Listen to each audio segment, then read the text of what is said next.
Another amazing question that I would like you to do justice to is sometimes our victims are brought into a situation of dependency on the traffickers financially or emotionally. Traffickers actually work psychologically on their victims, and the result of this psychological impressed on them is for them to depend on their traffickers emotionally or financially, just like our victims that were trafficked from African region to Middle East, Europe, American, non-Americans, and they know nobody there. So many people can't even speak the language, just like a Middle East. Not all our countries here speaks English. You know, when they transport them down here, they can't even relate with anyone in the society. So they have to depend on their traffickers psychologically. So what are the possible ways out of these when the victims needs or had to depend on the traffickers financially or emotionally?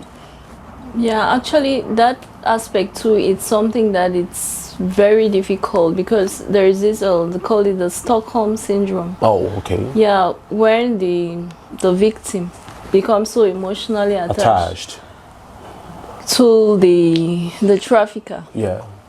And something that will take a long run definitely before he or she can be able to get out of it. There's a lot of mindset, this thing I keep talking about it, mindset transformation. Definitely it's something that, because when your psychology is being played upon, definitely your whole system has gone off, definitely. So it's like constant sensitization, constant education, constant constant renewal of the mind. Those are the only aspects that will make the individual to be able to eradicate the fear or the syndrome.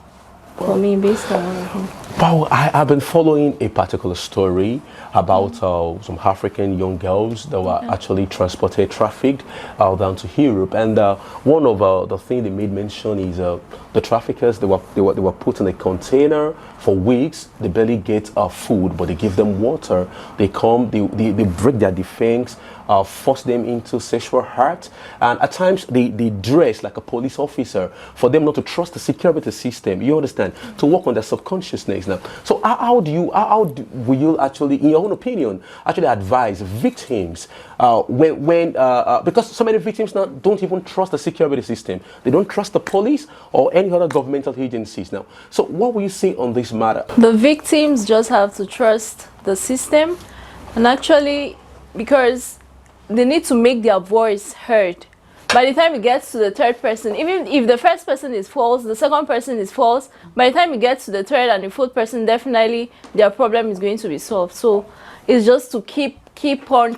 They shouldn't give up. Yeah, everybody definitely is not the same. Yeah. No matter how they try to break their defense, even manipulating, you know, okay, that's amazing. So they should just keep speaking up, approaching the next security officer, the next security officer.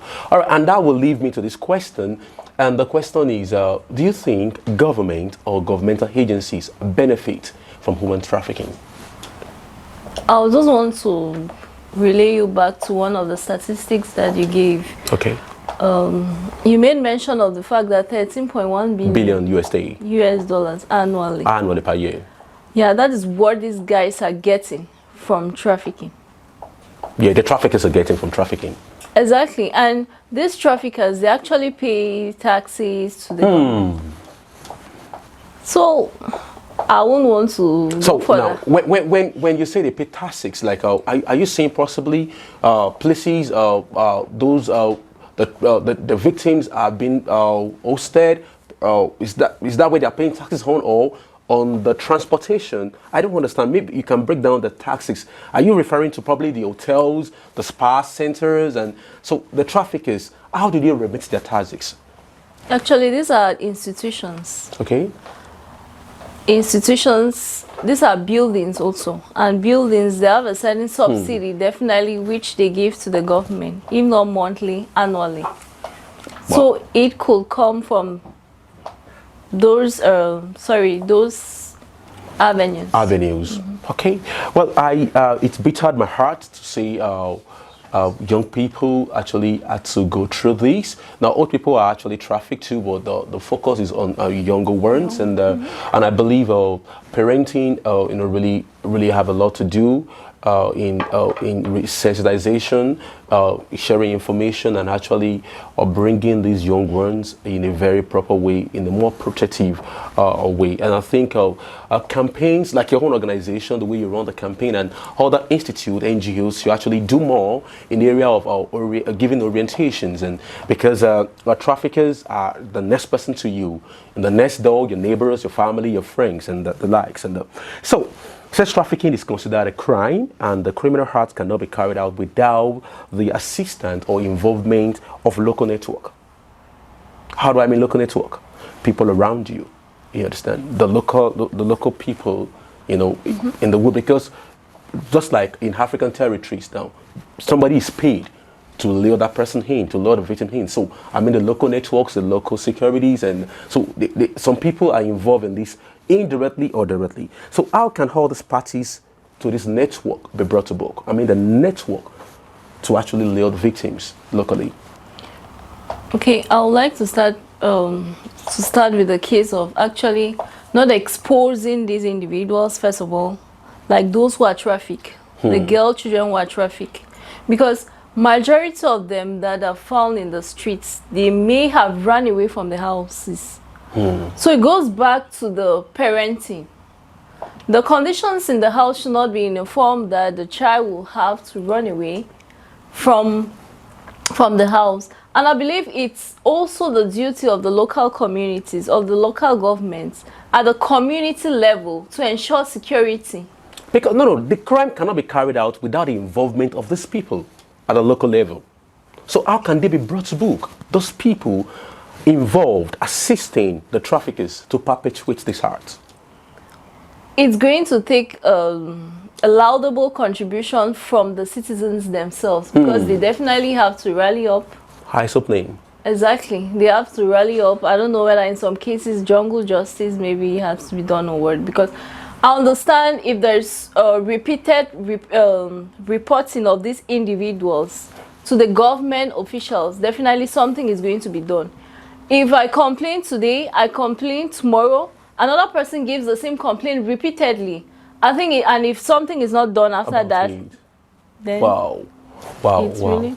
Wow. You made mention of something. You said jungle justice. Like so when you mention jungle justice, you mean every observed traffickers should be actually dealt with on the spot, or how do you mean jungle justice? Maybe the word. By the way, this show is not encouraging violence, but I would like our guests to do justice to that. It's probably maybe out of place and all. Okay, yeah. Probably what I wanted to point out was the fact of like continuous reporting in case there's anything. That's what I wanted to bring out. Okay. That's so great. actually stress in the fact, the importance of it, to show to the community that it's something that it's a burden.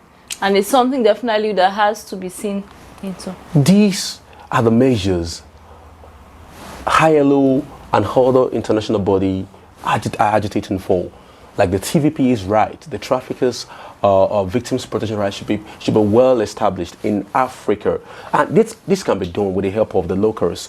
If people that observe illegal movement, someone being reported time or continuously, they should actually rally around the government to make this an achieved worked out. Okay, on a go, so many victims actually after the incidents or those times they have been victimized, exploited, they actually go through a state of trauma. In your own opinion, how do you think they can get over this? We've seen even grown-up women, even in their late 60s, when they remember, well, how their past, how they have become victims in the past, and it's affected them, and some are even bipolar to that result, some suffer from PTSD, and how do you think victims can actually walk around the trauma, the terrible experience they've been through? Okay, before I answer your your question, please, I would like to take us back a little bit to your previous question. Okay. Actually, I want to also appreciate some of these agencies which are doing a laudable, amazing job they're doing. Yeah, an amazing job. Definitely, the prevalence now is reduced due to their efforts, and I think it's like a global, it's a continuous process, definitely, which each and every one of us is called upon to do. And there's something actually that enjoy in the Western world, there is a hotline kind of like. Oh yeah, definitely. Yeah. To reach If out. that is also implemented in our African society, it's going to go a long way to curbing At least that a number mistake. to call. Yeah. Exactly. Okay, going back now to your question, trauma is something definitely which is so devastating to the individual. And this trauma, it's like a process because the individual actually experiences the trauma within. And even, yeah, there's post-trauma expression as well as even within the traffic incidents and everything. Incidents, yeah. Yeah, so it's something that definitely takes the individual kind of like in a depressed mode even. Yeah, and the individual too can be suffering from eating disorders and everything. It's going to take a multifaceted approach in order to be able to deal with the individual because you have to consider each and every element of this. Yeah. It's not going to be totally about maybe the individual backing out from the traffic and all, but you have to consider the individual, and I believe also the family. The family has a role to play very much. Emotionally. Like, emotionally, thank you. The family has an emotional part to play to bring back the individual, to resuscitate the individual back into her normal way. It's a multifaceted thing, and the mental aspect definitely. Yeah, it's important. Very, very, very, very important. And do you think the government or all these independent agencies should make available some other therapists?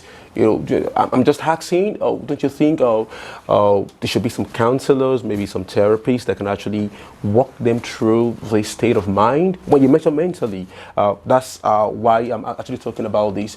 Do you think that should be monetized, or it should be free? It should be accessible by victims? It actually should be accessible to victims. Actually, that should be the gift. Because I've seen therapists online that they charge you per hour for consultation. Probably maybe it's private because I believe if individuals have been identified as those undergoing post-traumatic experiences due to kidnapping, due to trafficking, yeah. I think it's the government role to provide these houses, these consultation facilities for free. For free? Yeah, nothing free. should be charged. Wow. That's a way of kind of bringing back the individual into the society, inculcating back the various culture the individual had, and wow, a kind of that is amazing. Oh well, our viewers, our intention on the show today is to raise public awareness to prevent human trafficking and sexual exploitation in Africa. Thanks for joining on the show today. Her name is Emanuela Wilsey, a campaigner for girl child protection, Emanuela Foundation, right? And she's from Cameroon. And we'll go for a short break, and when we are back, we will be going to the next show. Thank you for staying with us. We'll be right back.